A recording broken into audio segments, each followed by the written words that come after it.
గుమ్మడి నరసయ్య. ఉమ్మడి ఆంధ్రప్రదేశ్ రాష్ట్రంలోనే ఈ పేరు తెలియని మనుషులు ఉండరు. ఉమ్మడి ఆంధ్రప్రదేశ్ రాష్ట్రంలోని ఖమ్మం జిల్లా ఇల్లందు నియోజకవర్గం నుండి ఈయన 5 సార్లు ఎమ్మెల్యేగా పనిచేశారు. ప్రజాసేవనే ఆయన గారి ధ్యేయం, ఆయన లక్ష్యం. ప్రజల సంతోషం. ఎమ్మెల్యేగా ఉన్న ఆయన ప్రయాణం సైకిల్ పైనే. అసెంబ్లీ కూడా ఆయన ఆర్టీసీ బస్సుల్లోనే వెళ్తాడు.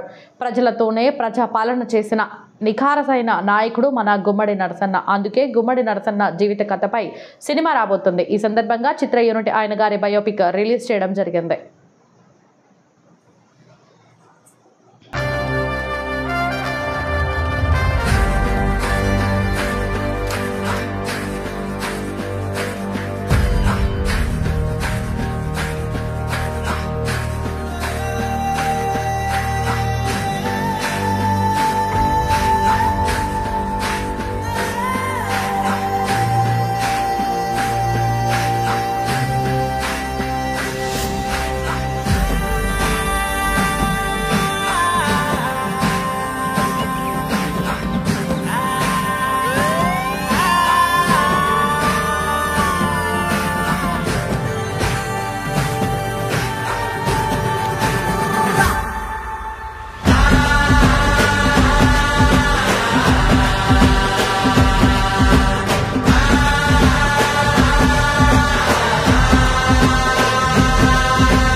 గుమ్మడి నరసయ్య అనే నేను